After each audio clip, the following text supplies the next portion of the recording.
Hello বন্ধুরা, আমি Sandeep. Truth paradox চ্যানেলে আপনাদের স্বাগত। আজ আমরা বোঝার চেষ্টা করব, আমরা স্বপ্ন কি শুধু ঘুমিয়ে দেখি, না আমাদের চারপাশে যে দৃশ্যমান জগৎ, অর্থাৎ যেটা আমরা প্রতিনিয়ত প্রত্যক্ষ করছি, সেটাও একটা ড্রিম বা স্বপ্ন।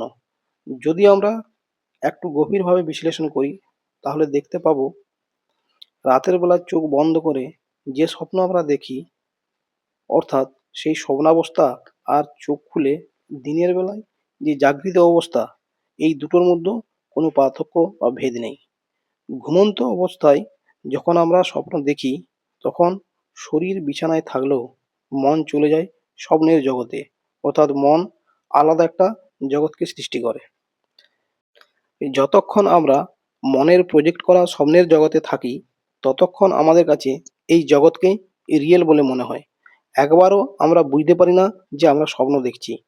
স্বপ্নে আমরা যে সমস্ত বস্তু বা ব্যক্তিকে দেখি, সবই সত্য বলে মনে হয়। সমস্ত অনুভব এতটাই রিয়েল যে তার দ্বারা আমাদের বিছানায় শুয়ে থাকা যে ফিজিক্যাল শরীর, এর দ্বারা প্রভাবিত হয়। যদি কোনো ভয়ের স্বপ্ন দেখি, তার ফলে তৎক্ষণাৎ আমাদের হার্টবিট বেড়ে যায় এবং ভয়ে আমরা ঘামতে শুরু করি। স্বপ্নে আমাদের ভয়, ইচ্ছা, কামনা, বাসনা, রাগ, এই সমস্ত ইমোশনই রিয়েল বলে অনুভূত হয় এবং তার প্রভাব আমাদের ফিজিক্যাল শরীর অনুভব করে। স্বপ্নে লটারি জিতে কোটিপতি হওয়ার আনন্দ এবং প্রিয়জন মারা যাওয়ার দুঃখ, এই দু ধরনের অনুভব একদম পিওর এবং রিয়েল। স্বপ্নের মধ্যে দেখা যে দৃশ্য সত্য নয়, তা আমরা বুঝতে পারি যখন আমরা স্বপ্ন থেকে বের হয়ে জেগে উঠি। যখন আমরা স্বপ্ন দেখি, তখন আমরা ভুলে যাই যে আমাদের আরও একটা ফিজিক্যাল জগৎ আছে। যতক্ষণ আমরা স্বপ্ন দেখি, ততক্ষণ সেই স্বপ্ন আমাদের কাছে মিথ্যা নয়, সেই স্বপ্ন পুরোপুরি সত্যি এবং রিয়েল। আমাদের কাছে সেই জগতের অনুভব একদম সত্য। এই অবস্থাকে আমরা স্বপ্ন বলতে পারছি শুধুমাত্র যখন আমরা স্বপ্ন থেকে বার হচ্ছি। তাহলে আমরা দেখতে পাচ্ছি যে স্বপ্নের মধ্য থেকে স্বপ্নকে আইডেন্টিফাই করা খুব কঠিন কাজ। তাহলে আমার স্বপ্নের মধ্যে দৃশ্যমান এবং অনুভূতিগ্রাহ্য যে জগৎ, তা কি আমার ফিজিক্যাল শরীরের অনুভূতির বাইরে? না, একদম বাইরে নয়। পুরো স্বপ্ন জগৎ আমার মস্তিষ্কের মধ্যেই প্লে হচ্ছে। সবচেয়ে মজার ব্যাপার হলো, স্বপ্নের মধ্যে ড্রিমার, অর্থাৎ যে স্বপ্ন দেখছে, এবং তার ড্রিম ওয়ার্ল্ডের যাবতীয় বিষয়বস্তু, অর্থাৎ ব্যক্তি, বস্তু, হ্যাঁ, এই সমস্ত কিছুই ড্রিমার থেকে আলাদা নয়। সমস্ত ড্রিম ওয়ার্ল্ডটাই মনের প্রজেকশন, যেটা মন আমাদের মস্তিষ্কের মধ্যে প্লে করাচ্ছে। বেডে শুয়ে আমার শরীর সেই ড্রিম ওয়ার্ল্ডকেও অনুভব করছে। অর্থাৎ স্বপ্নের মধ্যে যে আমি এবং অন্য ব্যক্তি, বস্তু, যা কিছু দেখছি, সব কিন্তু আমার ব্যক্তিগত মনের মধ্যেই, বাইরে নয়। স্বপ্নের মাধ্যমে মন প্রথমে ভার্চুয়াল আমিকে ক্রিয়েট করে। আমরা দেখেছি স্বপ্নের মধ্যেও আমিত্ব বা ইগো বোধ বা অহং বোধ আমাদের থাকে, এবং সেই স্বপ্নের আমি মনে করে আমি এবং আমি যা দেখছি তা আলাদা। অর্থাৎ ব্যক্তি, বস্তু, গাছপালা, নদী, নালা, পাহাড়, পর্বত, এভরিথিং, যা কিছু দেখছি মনে হয় সব আমার থেকে আলাদা। কিন্তু একটু গভীরভাবে ভেবে দেখুন, এই স্বপ্নের যে আমি এবং তার যে দৃশ্যমান জগৎ এবং বিভিন্ন যে জাগতিক অনুভূতি আলাদা নয়। অর্থাৎ দ্রষ্টা এবং দৃশ্য এক, অর্থাৎ দ্রষ্টাই দৃশ্য। অর্থাৎ সমস্ত ড্রিম ওয়ার্ল্ডটাই আমার মাথার মধ্যে বিরাজ করে আছে। ড্রিম ওয়ার্ল্ডের যাবতীয় ক্যারেক্টার, ড্রিমার নিজে এবং আশেপাশের সমস্ত কিছু আমার মাথার মধ্যেই প্লে হচ্ছে। এটা আমি কখন বুঝতে পারছি? যখন আমি স্বপ্ন থেকে বেরিয়ে অর্থাৎ ঘুম ভেঙে জেগে উঠছি। এক্স্যাক্টলি এই ঘটনায় আমাদের দৃশ্যমান জগৎ বা আমাদের যে জাগৃত অবস্থা যাকে বলছি আমরা, সেই ওয়ার্ল্ডেও ঘটে চলেছে। অর্থাৎ চোখ খোলা অবস্থায় এই শরীরের পঞ্চ ইন্দ্রিয় দ্বারা আমরা যা অনুভব করছি সেটাও একটা কসমিক ড্রিম বা ইউনিভার্সাল মাইন্ডের প্রজেকশন। এই ইউনিভার্সাল মাইন্ডই হচ্ছে ঈশ্বর বা কনসিয়াসনেস।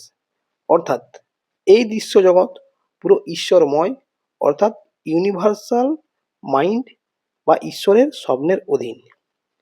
বিজ্ঞান এবং ফিলোসফির ভাষায় যাকে আমরা বলি ইউনিভার্সাল কনসাসনেস। সোজা কথায় আমাদের যে জাগৃত অবস্থা সেটা ঈশ্বরের স্বপ্নের অধীন বা play of consciousness.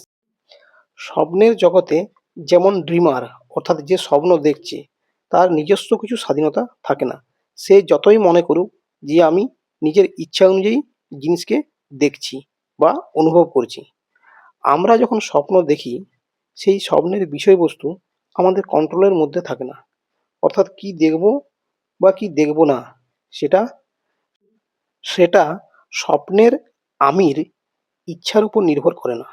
Randomly mind যা প্রজেক্ট করে স্বপ্নের সেই আমি তা দেখতে বাধ্য হয় এবং মনে করে আমি আমার ইচ্ছা অনুযায়ী দেখছি এবং অনুভব করছি। স্বপ্নের আমির কোনো ফ্রি উইল থাকে না। এটা আমরা বুঝতে পারি যখন জেগে উঠি। এক্স্যাক্টলি ফিজিক্যাল জগতের এই বডি মাইন্ড পার্সোনালিটি অর্থাৎ অর্থাৎ মন এবং দেহধারী যে শরীর, অর্থাৎ এই ব্যক্তি আমিরও কোনো ফ্রি উইল নেই। আমরা এই ঐশ্বরিক মন বা কনসাস প্লেইংয়ের একজন ক্যারেক্টার মাত্র। আমরা ঈশ্বরের মনের মধ্যে বা এই ভাস্ট কনসাস ফিল্ডের মধ্যে পুরোপুরি ট্র্যাপ হয়ে আছি। যদিও ইগো বা অহংকার মনে করে আমার ব্যক্তিগত চয়েস আছে বা ফ্রি উইল আছে, কিন্তু প্রকৃতপক্ষে তা নেই। আধুনিক নিউরোসায়েন্স বলছে আমরা যে সমস্ত ডিসিশন নিই, যেটা আমাদের ব্রেন অলরেডি 5 থেকে 7 সেকেন্ড আগে নিয়ে নেয়, তাহলে আমাদের ব্যক্তিগত স্বাধীনতা কোথায়? আদতে ব্যক্তিগত স্বাধীনতা বা ফ্রি উইল বলে বা চয়েস বলে আমাদের কিছু নেই। আমরা ভেবে খুশি হই যে আমরা ব্যক্তিগত স্বতন্ত্রতা আছে। স্বপ্নে যেমন ড্রিমার এবং তার ড্রিম ওয়ার্ল্ড একই, তার মধ্যে কোনো ভেদ নেই, সব মাইন্ডের প্রজেকশন। সেরকম এই ফিজিক্যাল ওয়ার্ল্ডও ফিজিক্যাল বডি অর্থাৎ পার্সন বা ব্যক্তি অর্থাৎ দ্রষ্টা এবং তার দৃশ্যমান যে ফিজিক্যাল ওয়ার্ল্ড এর মধ্যে কোনো ভেদ নেই। এখানেও দ্রষ্টা এবং দৃশ্য একই। তাহলে আমরা দেখতে পাচ্ছি যাকে আমরা জাগৃত অবস্থা বলছি সেটাও স্বপ্ন। ড্রিম ওয়ার্ল্ডকে মাইন্ড প্রজেক্ট করছে এবং ফিজিক্যাল ওয়ার্ল্ডকে কনসাসনেস অর্থাৎ ইউনিভার্সাল মাইন্ড বা গড বা ঈশ্বর প্রজেক্ট করছে। স্বপ্ন থেকে বেরিয়ে আমরা আবার একটা বড় স্বপ্নের মধ্যে ঢুকে যাই। এইভাবে চলতে থাকে আমাদের এই স্বপ্নের চক্র। তাহলে আমরা যাকে জাগৃত অবস্থা বলছি সেটা কি প্রকৃত জাগৃত অবস্থা? স্বপ্ন এবং এই জাগৃত অবস্থাও স্বপ্ন। তাহলে প্রকৃত জাগৃত অবস্থা কোথায়? প্রকৃত জাগরণ কোথায়? এই প্রকৃত জাগরণ হচ্ছে এই দুই স্বপ্নের পারের অবস্থা। এই জাগরণই হলো প্রকৃত আত্মজাগরণ। এই অবস্থাই হলো প্রকৃত আত্মার অবস্থা। শ্রীকৃষ্ণ গীতাতে এই অবস্থাকে স্থিতপ্রজ্ঞ অবস্থা বলে বর্ণনা করেছে। এই বোধই হলো আত্মবোধ। বুদ্ধ এই অবস্থাকেই বলেছে নির্বাণের অবস্থা। উপনিষদ ও বেদান্ত একেই বলছে ব্রহ্ম বা এই অবস্থাকেই বলছে ব্রহ্মের অবস্থা। ঋষি অষ্টাবক্র এবং বিভিন্ন দর্শন একেই বলছে উইটনেস কনসাসনেস বা পিওর অ্যাওয়ারনেস স্টেট।